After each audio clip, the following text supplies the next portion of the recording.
Welcome back once again, guys. The ToL2 qualifier for Europe. My name is Blue, joined today by Jebro. We're joining you now in the middle of our second set today, which once again is between Antisocial Dragon finishers and Don't Be a Maybe, Be a Short. We just had that epic 499 to 500 game, and we're now heading into game 2 on the Forest of Niflhel. Jebro, what are your thoughts heading into this map?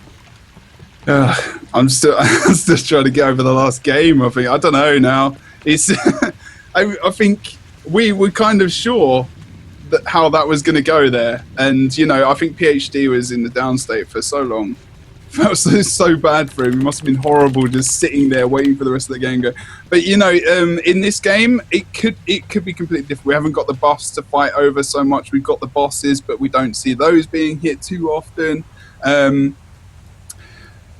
I might give it to Red in this. I might give it to ASDF actually in this game. I'm not too sure, but Blue really pulled it out of the bag at the last minute, making that mistake of just overcommitting to those buffs. But they can't overcommit in this. Well, they can overcommit to points, but they're not going to overcommit to boss skills. So we'll see how we go. I mean, Red, they can bunker down on the points, so we're not going to see them going for things like decaps. Naps or might go for a decap every so often. But I think I will probably throw it into their corner unless we see maybe some epic portal plays from Azani if he's running portal, which he is. So we'll see. The issue I noticed in the last game for the blue team specifically was the fact that we saw blue team doing excellent at the start.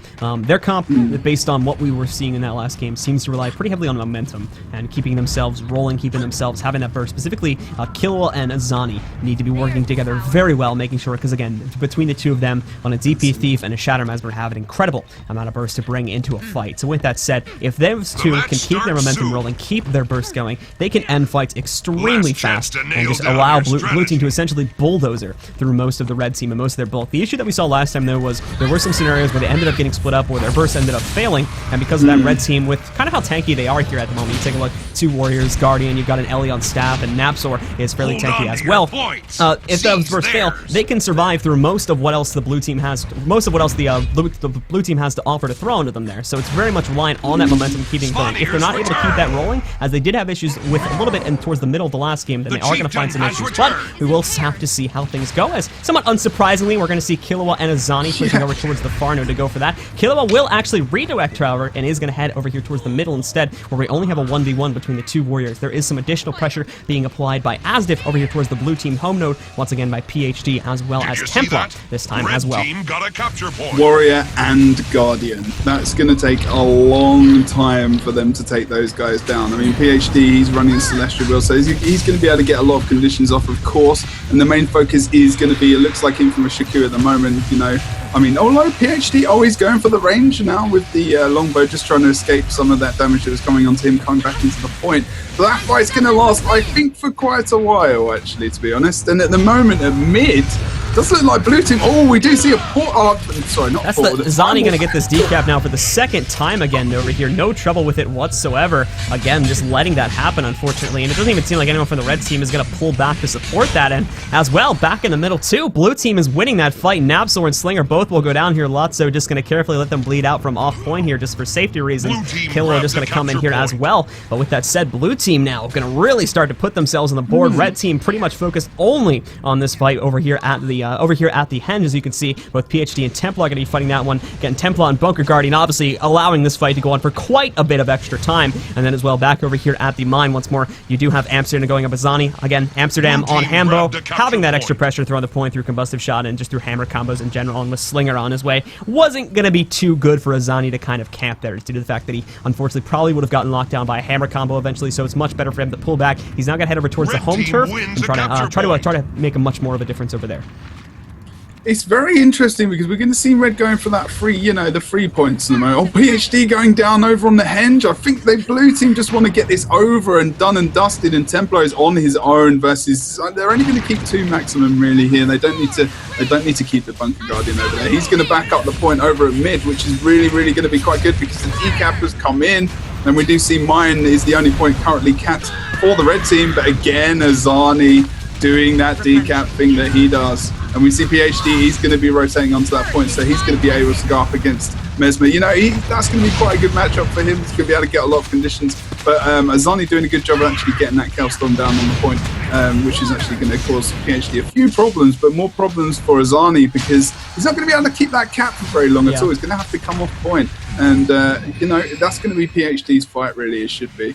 So midpoint at the moment, that's going to be kind of neutral, I think, for quite a while, actually. We do see Napzor is there. If Lotso can get some nice damage onto Napzor, lock him down a bit, he will be able to take him out quite easily, but I don't think there's too much pressure on him as well. And nice line of sight from the grenades there, actually. A good job of just using that statue to try and line of sight anything there. I think we're seeing Sora not back there coming onto Napzor. He's being pushed over. You see that jump?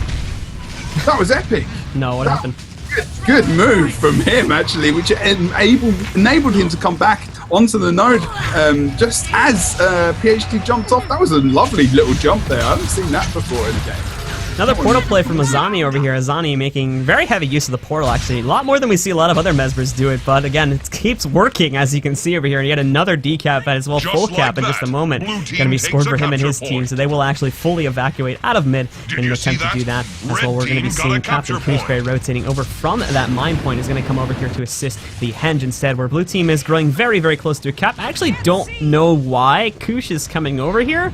They've got the full cap now, so it was kind of pointless to rotate him over there. A bit of a lapse of communication, unfortunately. Possibly a regroup to push mid, but they're going to be stretching their luck, to be honest, on pushing mid. You've got Lotso and Azani over here, and you've got to be knowing that the red team is going to try to take back their home node, so why not try to play to your strengths and go for that? That does appear to be the case, however, as we do see Kush rotating back over to that point now. And unfortunately for our friends over here on ASDF, we are going to see yet another decap being made by Killua over here, as PhD did try to go for that push over to the Henge once more and paid the price for it, with Killua coming back for the decap. I don't believe Killua will stay in this fight, and I am correct in that assumption, so they'll probably rotate right back around and head over to the mine to help out with that. Really got to be aware that no one's. It doesn't feel like they're calling out. You know, where's the thief? Is the thief here?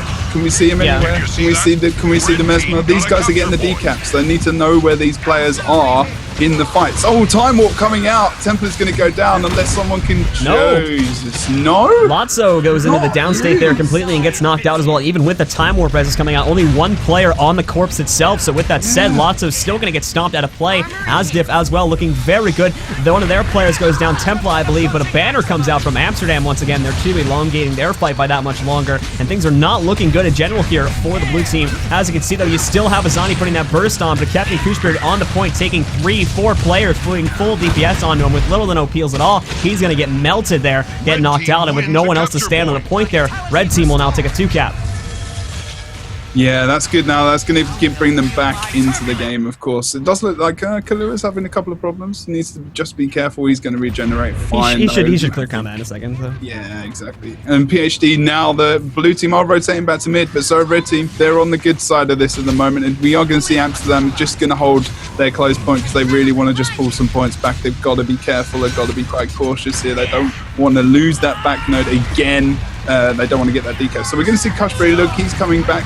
I'm not sure. Another portal play goes over to the mine again here. Nice. Azani comes over with Killua. Killua burning. He'll go down inside of his S, but inside of his SR rather. You've also got Lotso over here. Azani, no trouble to get him back up, but this does delay the kill time over here on Amsterdam by quite a bit. Killua once again up in play. Doesn't have Bassi Venom or anything like that. And as well, Amsterdam will have quite a bit of ways to actually negate some of this damage. And Jer Pain coming off there as well. Hammer combo is quite a bit of a trouble for Killua, so we can't just dive right in there. And now once again, finally red team getting the picture over here. They're going to finally rotate appropriately, and almost immediately after that portal play for the third or fourth time this game, get their guys back over here to the mine and start to split the blue team up. There's so many Asuras around here. So here's the issue with what blue team's doing. Blue team is doing a great job with these portal plays, but unfortunately they keep doing the same thing over and over and over again. This is the fourth time they've attempted to make a portal play, and because of that, red team can easily just say, oh, well, they're probably just going to portal play again, so let's get ready. The second they do it, just rotate over here to far. And that's what they've done, and unfortunately, I don't really know if blue team has a backup plan for this. So with that said, if blue team doesn't come up with some secondary plan to use here soon, I believe their luck is eventually going to run out, and they will stop successfully taking the mine eventually.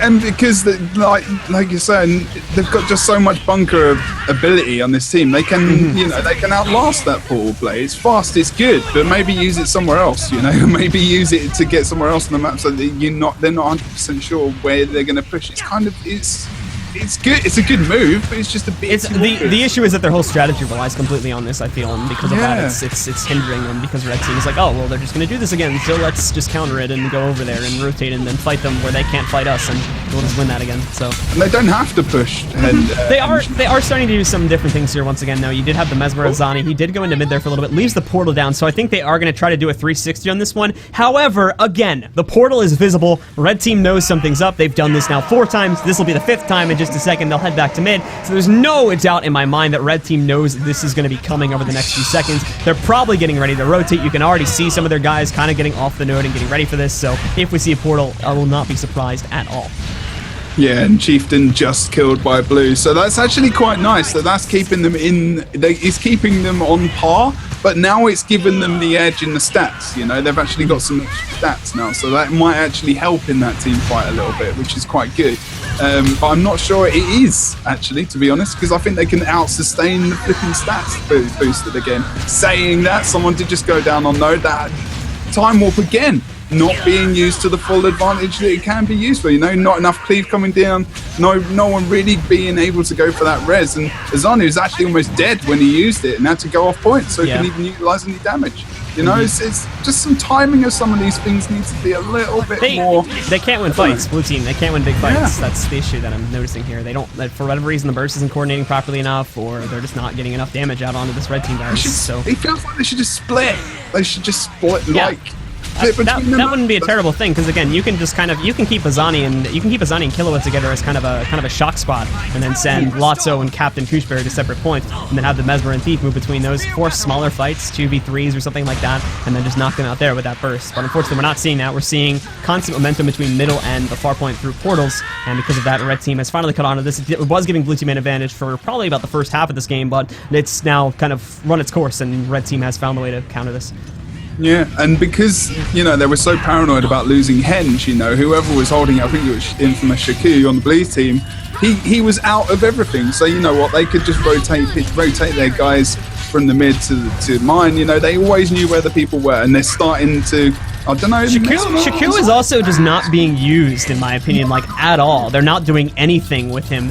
Probably going to see look at this formation here for Blue Team. No, actually not. I thought we were going to see them group up for a portal play in the mid, but it seems that that's not the case. But again, Shaku just not being used, like, at all here, to be completely honest. He's been camping on the home node for the past 2 minutes, and he's a pretty good team fight support guy, and if they keep him in, they're going to be able to do much, much better. So I think they should kind of use him a little bit more. Again, not full team fight support, but he can do kind of a similar job to what a Spirit Ranger would be able to do if he comes into those fights. So, I don't know. They just need to use him a little bit more, I feel.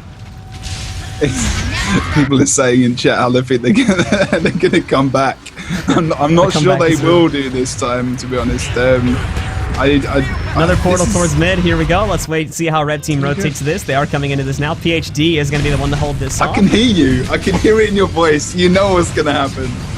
Oh no! Actually, PhD went down. PhD alone. He's gonna die, but it comes down to how quickly can Blue Team reinforce this now. Again, this is that momentum I was talking about at the start of the game. Blue Team with that burst can have that. It just depends on how well they utilize it and how long they keep that going. Cooldowns will become their true enemy here if they don't utilize them properly and take these guys out. Right now, they're doing a phenomenal job. Red Team, to be completely honest, I don't think was prepared for this incoming, even though it had become a rather predictable thing here. But once again, Slinger and PhD are now gonna get knocked out. PhD has respawned. He should be returning to the point in any time, about 20 to 30 seconds from now. Red Team as well is going to start to split things up a little bit here too. Their MG Napzor has pressured and is going to go over here on Infamous Shaku, but that should be able to keep stalemated for quite a bit of extra time here. Blue Team now once again over towards mid is slowly starting to take an advantage, but once again Azani is now going to be in some trouble because of the fact that Amsterdam has now come into play. He unfortunately, with all that pressure on the point, can't stand on it. He's going to be forced into a much more passive play style where he decides when to go in and take his risks.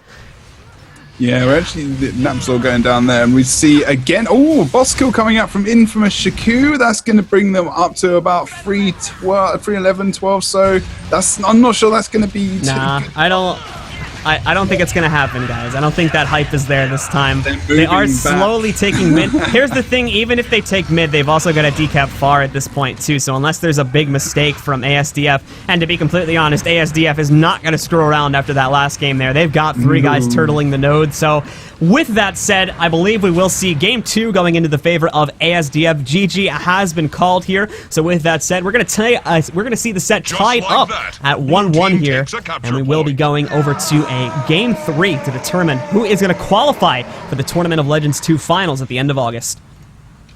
Blue look, bless them. I think they were coming over. They were definitely still pushing for it. There was a chance, but again, Red Team wasn't going to screw around that time, so they just turtled their home node. There was no chance that home node got decapped, and obviously without that getting decapped, there was just a 0% chance that they would actually be able to make the comeback. Very close, though. It just, again, like we saw there, Blue Team, their strategy started failing because it became extremely predictable, and it took them way too long to try and do anything else. Yeah, just a bit, too little, too late, unfortunately. It's kind of classic saying, really. But we'll see. We're going to Battle of Kylo. Here we go. We're seeing all the maps today. Awesome. Good stuff. Oh, this is going to favour the Mesmer quite considerably, actually. And why is that? Of course, we do have the blinkage, and the phase retreat locations. I'm not 100% sure if they're all working now, to be honest, but I haven't tried them in a while. Someone probably Helsef. We may actually be on the wrong map. Oh. I can't remember if it is this map. No, this is the right map. I don't know what they're talking about. I think it is this map. No, it is this map. I thought it was. If it's this map. 1 second. I'll correct our players. Awesome. But yeah, like you said, we've got the blink from the Mesmer, of course. We've got the little teleports from the Ellies that can get them around the map. We've got the Thieves who can, they can all kind of just walk through the middle of the map. The team is happy about this choice of map. Oh, are they now? Well, Azani is specifically. I was going to say, yeah, Azani's going to love it. He's got a really big advantage here, especially if even if he thinks about going maybe for some trap play, he can put that on that portal. Potentially, and if the Treb's going to die, then he can just run over, get it back up, ASAP, drop a couple of shots off wherever he needs to, and they'll be pretty sorted in those team fights, which is kind of where they're having a bit of an issue. Even if people dodge them, they're going to be using their dodges. People say that Treb is kind of useless in that way, that, the Treb is easy to dodge. But what do you have to do when you have to dodge the Treb shot? You have to dodge. So, some of your survivability is going. So even if you're dodging, you're still losing some of your survivability to the players that are currently on that node trying to kill you. So it's not too bad, but of course there is a guy taken out who's trying to use the Treb anyway in the first place. So we'll see how we go. I mean, I think there'll be a couple of shots here and there used, and we have seen quite a lot of the mechanics of the map being used. A couple of boss kills in the last map, and of course the buffs were a big issue in the first game. So this is turning into a proper little grudge match now. It's quite nice. I don't think there's any bad blood at all. I think they've probably quite enjoyed this. They probably want it to be over though, because it's been quite stressful. So talking about strategies here and what we could kind of see coming into play from each team, where do you see these teams going in terms of their splits on this map?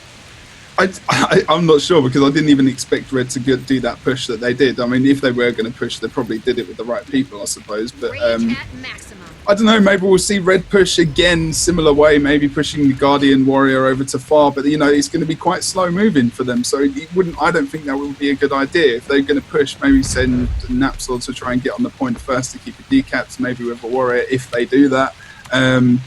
Sending probably their Ellie to close, Warrior to mid with the Guardian to keep those points, contested as they are, but not too sure what Blue are going to do, actually. Might see the Mesmer and the Thief push to far to try and end that quite quickly. Sending the Guardian to mid, maybe Ellie to close with the Warrior going to mid as well. Not 100% sure, we'll have to wait and see, but hopefully we're going to get the really up. I think we'll see a straight up far commitment from Blue Team, to be completely honest. I don't think they're going to go. I don't think they're going to go mid at all. If they do, they're going to take a big risk on the fact that, keep in mind here too, is that mid on this map is extremely hard to fight on, just because of the fact that the midpoint itself, as you can see here, is an extremely awkward room to fight in with the positioning of it. If you want to actually fight on the point, you're going to be in this very small circle, which is the point itself, and you'll be very susceptible to kinds of AoE damage. Now, don't get me wrong, the Thief as well as the Mesmer can make pretty heavy use of the fact of these outside catwalks here. We can't see them now because it's not knocked down yet, but there is these outside catwalks rolling all around here that they can kind of sit over there and range people down pretty easily too, specifically the Mesmer. But at the same time, they head over here to either the windmill or the mansion, and they have all of this open space to kite around. They have all this open space to screw with their opponents. I think it'll be a much better battleground for the blue team given their current composition and given kind of how squishy some of their guys are. So with that said, I do think that a far push right off the bat from blue team does make just a little bit more sense. Either that, or they'll go mid and probably have the thief jump on the Treb at the start of the game and have him supporting mid through that to kind of make up for the lack of tankiness on the point, to hopefully kill the members of the red team on there just a little bit quicker, because they will probably have much more of an aggressive on-point presence over there at the clock tower. Yeah, that makes sense as well. I mean, yeah, the thief, we see some horrible little thieves going on not horrible, not calling them horrible, but jumping onto the Treb at some point, and someone will nip over, they'll think the thief's just bailed, and then he'll come back, kill them, pop another couple of Treb shots off because that guy's dead, so he can do that. So yeah, it's going to be quite a nice game actually. I'm really looking forward to this. This has been an awesome set of games. Same with the first round we were in as well. So, all right, guys. So here we go. Set is tied at 1-1. It's the qualifying round. Winner will qualify for the Tournament of Legends 2 Grand Finals in just a few weeks here. Loser will go to our set with our third and fourth place match a little bit later on today, but will not move on to the Grand Finals. We are on the Battle of Kylo. So let's take a look at the splits, and it would appear that blue team is going to push directly over here towards their home, actually. As you can see here, the red team will be pushing over, encroaching into the blue team home point over at the mansion. Yeah. Meanwhile, this has split up the blue team quite a bit, too. They're all over the place here right now. I thought they were pushing far, to be honest, based on how things were looking there. But they've got two guys over here towards their home, specifically Infamous and Captain are going to keep things stalemated here. Red team has gotten a full cap over at the windmill. They do also have their warrior shooting, but at the same time, blue team has pressure going into mid through the trebuchet, which is going to give a lot of additional security here, specifically if the red team is not dodging properly. And as well, we saw Killua going for that very quick gank over onto the red team Treb to knock that out before it even becomes an issue. So with that said, blue team, surprisingly enough, with that Treb pressure, pretty much exactly like we were saying, is going to win the mid fight through that avenue here, and they should be able to take it, as once again here, red team, they are stretched thin across all these points, and they cannot send anyone to go kill that Treb right now. It's painful, man. I did say about the Mesmer jumping on that Treb, and he's done it, you know. Maybe, I don't know if he'll use it anymore, but at the moment, you know, it's kind of pain. Well, it's helping them, but Red still do have a cap. They're still winning the game, and this is the problem. They need to try and get the actual caps now. They can get that decap over on the windmill, because it does look. I think Slinger just died on. I'm not sure if he died on falling damage or not. I'm not too sure. I won't say that he did. He's just away. He's not dead. He's in the downstate. If he died from falling damage, he wouldn't be alive. You don't even go into the downstate if he died from falling damage. Maybe it helps. I don't know, but you know, I think the thief actually just took him out on the way. That's very true. Thank you very much. I didn't want to say that without being and also we do see blue do now have the 2 cap. I mean, that was a nice, with the Trebs you could switch it up really quickly, and it enabled the Mesmer to actually just jump back out into the map, and now they can get a bit of coverage on the map. But unfortunately, it does look like the res guns down. The res comes out from Lotso. It's good. Lotso's going to rotate back onto point. But look, the Napsor's just applying that pressure to the thief. But of course, as we said before, he can just jump up on top of there and surviving 400 health. Just porting away there. He's got to be careful if he drops down.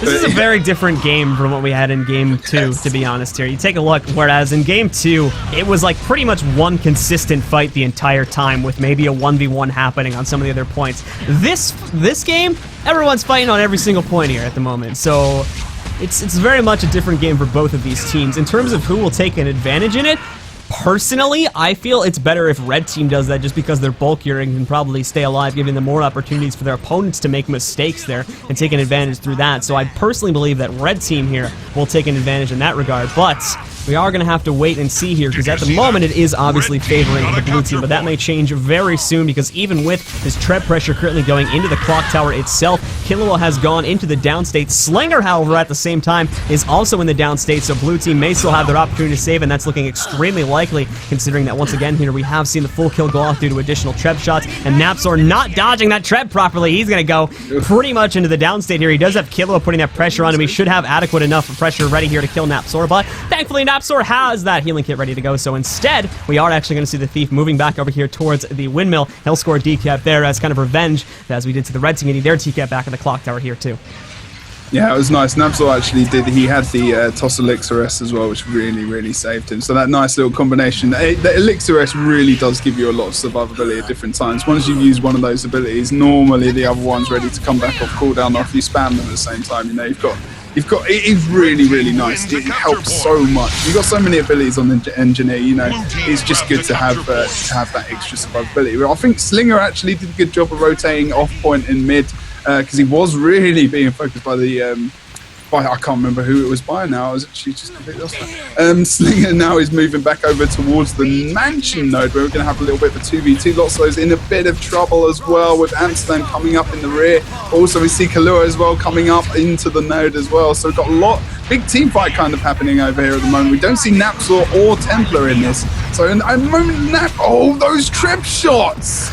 Someone needs to take care of the trip, guys. It's actually a pretty confident move here for ASDF to completely ignore this Treb for the entire time. I don't believe they can honestly do that. They're really relying on A, their ability to dodge, and B, their ability to tank through the Treb shots to win them a lot of these fights here. And it's still an extremely close game, but to be completely honest here, like you just said, somebody needs to start punishing this Trebuchet, because it's been going now the entire game without anyone even attempting to stop the Treb shots.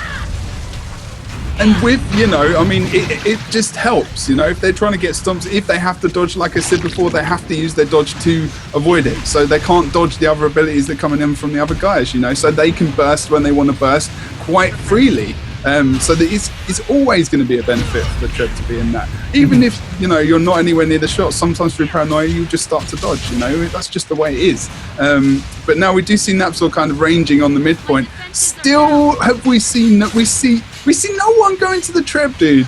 They're trying to right now. Red team is very much scrambled. They're trying to get a regroup going to repush into mid. They still are holding contention back over here on the mansion at the moment. Slinger specifically managed to get in there just as I believe we saw Templar getting knocked out by that Treb shot. They are actually going to reinforce this and keep the fight going, but still, blue team has the bargaining chip for pretty much all of these fights here at the moment because of the Treb. They've momentarily stopped using it. Actually, no, apologies. Azani's now back on that too, so they're going to continue using it now. Just as the fight kind of shifts in, and pretty much this will solidify a victory fight back over here at the mansion. I don't believe they're actually shooting into mansion. I think it was, but yeah, it's actually firing into mid here right now, but they can very easily just turn that right back over here once again and keep that fight in their favor. I've never been on the Treb so much in a game. Yeah, that's a very odd thing too, because usually you see, due to the pressure coming in, that some guys will kind of go on and off the Treb, because some people will just want to get the guy off it but not go for the full kill on it because they don't have enough damage or it'll take too long to kill it. Azani, I don't believe, has left it, because I have not really seen him on any of the other points so far this entire game. He's been on that Treb for literally the entire time. He's dropped the portal.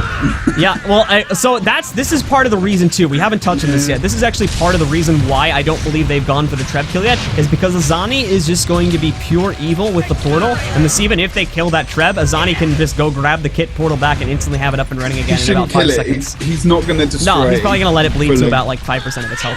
Yeah, hopefully. So heading back over here once again heading back over here to the mansion fight once again, you've got Amsterdam and Templar. Obviously, again, blue team will take the advantage here in this fight. Amsterdam currently in vengeance, he'll be dying in about 3 seconds. So you've got the Guardian there. Unfortunately, the Guardian is appearing to be a little bit too bulky of a target for them to take down. So the other guys from the blue team that were here have now left it. They have reinforced middle, as you can see, but once again are solidifying that. So our red team, again, just really struggling to find somewhere to push where they aren't going to be outnumbered or outclassed, as you can see here, or where the Treb is not going to completely gank them. Now the Treb is completely dead. Yes. As you can see, we did have, where did you see that portal going down actually? The portal's gone. Oh, it's he actually ran out of cooldown. So we're not going to be able to see that coming into play, unfortunately. Got quite lucky there, actually, in all honesty. I think, you know, he put some AoE down and he wasn't shit. It was, I bet he thought, oh crap, I've just screwed up there, but he got lucky. Oh, PhD! Going down over on the mansion just as he was jumping into the node, and he did get taken down by Kushbury, able to get that stability stop there as well. So Azani is actually, you know, Lotso keeping the point. They're taking down the rest of the red team, moving back out now. They do only have 50 points left, but it's tougher to get back in this map. This is, to be honest though, now that you consider that the Treb is gone, where we have seen red team fight much better in larger team fight scenarios. Oh, no. No. There you go. He's going to go repair it now, but they've still got about 30 seconds before it's back up and running. If Red Team, as they're doing now, if Red Team gets their focus back on the mid, they are going to have the advantage in that fight. Like we said, these guys are much better at team fighting, so with that said, if they pressure into here and get this cap, they can still solidify a 2-cap and start their way to a comeback here before that trap comes up into play. And once again, I do hope at least that now that trap is coming back up, and they have to know it's going to be coming back up soon because Azani has been so active with the portal in this set, that they are going to send someone over there much faster this time in the hopes of stopping it. He's back over there now. Like you said, probably about 25 or so it's back up. Is it going to be worth it? Is this going to be, you know, because Red is now going to have to take a member of the team out again. It's volleying into mid now, so here we go. But now that's the perfect place. Perfect place. Yep, so now Blue Team will start to take their advantage once again over here, and Red Team will start to scramble here, as once again, not going to be able to team fight against it, especially when you consider again that the burst the Blue Team has. They are missing Azani, obviously, because he's firing the trap shots in, but that's really, again, that's the kick that the Blue Team needs to win team fights. And because it's not being punished, as you can see, that team fight is going to very quickly swing in favor of Pan.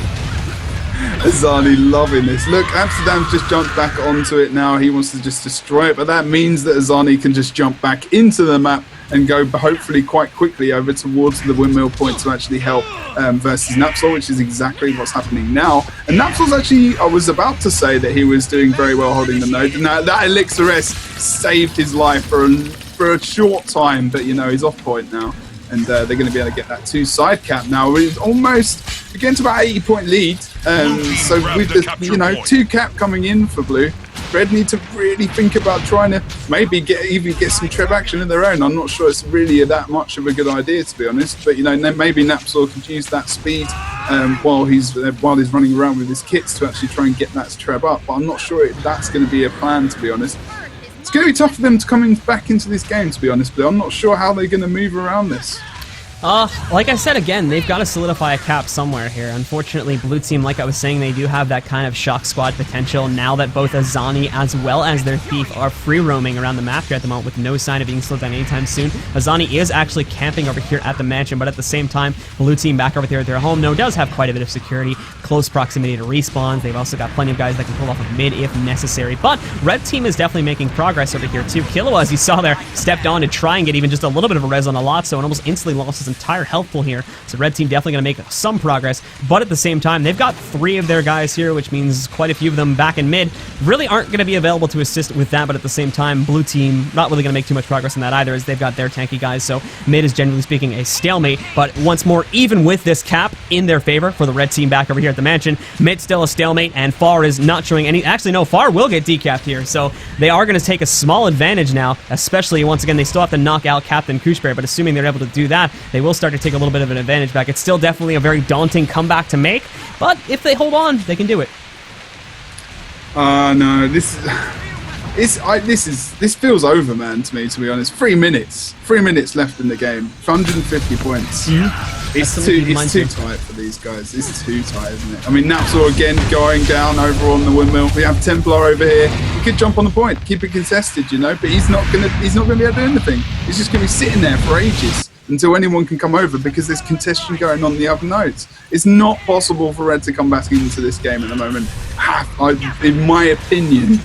But you know, that could change because it happened in the first game. Went to ridiculous levels, you know. If they can unfortunately, however, there is no magical buff that'll instantly flip all 3 nodes in your favor. There is no on magic, that game, so. No magic. Yeah. What kind of magic? The only magic that can come back into this is, you know, the treb repair and some ultimate awesome treb damage coming across the map. But you know, Red Team have got a cap now. They do have the mid. They're cleaning up over on Mansion. They've got that node as well. So maybe if they can decap Windmill, which is, you know, it's kind of possible because they've got like. Nah. I honestly wouldn't bet on it. I was trying to be positive for the race. So again, this is a lot of this in the current state of it. In the long game, obviously, there is a lot more things Red Team could have done to put themselves in a better position at this point in the game. But from this point in the game onward, a lot of it will come down to how quickly can Red Team fight and wipe team fights. Now, they can definitely win team fights. The unfortunate issue is that Red Team, because of the comp they have chosen to run here, it'll take them far too long to actually get a victory on those team fights. That even if they do decap here, even even if they do take a victory, which actually looks like it's not going to be happening, they will still take far too long to do it. And with that said, I don't believe we'll be seeing our red team ASDF coming back into play. Blue team seems to be turtling quite well in this fight over here. Red team's pretty much red team is pretty much lemmings onto this point now as well. As you can see them just tossing guys on here. It's not what they want to be doing. They're even going to get decapped in middle here. And so with that said, guys, I think it's pretty safe to call it. Don't Be a Maybe will be taking the 2-1 victory. They are the team that took that incredible 500 to 499 victory in Game 1. Had a little bit of an issue in Game 2, but with that said, they will be qualifying for the Guild Wars 2 ToL2 Grand Finals happening in just a few weeks. Unfortunately for ASDF, they will not be going on to that, however, but they will get their opportunity to take home the third place prizing a little bit later on today. GG's being called now. That's the end of it, folks, and that'll be the end of that set. We do, however, have one more qualifying game. That was only our first qualifying game today. Quite a long one, if I do say so myself, but we still have Cheese Mode versus Fox Force 5 to see. That'll be coming up in just a few minutes, guys. We're just going to take a short, about a 5-minute break once again here to transfer over to the other arena, and as soon as we are ready with that, we'll be coming back to you with that second qualifying game. Be back in just a few minutes, guys, with the second game.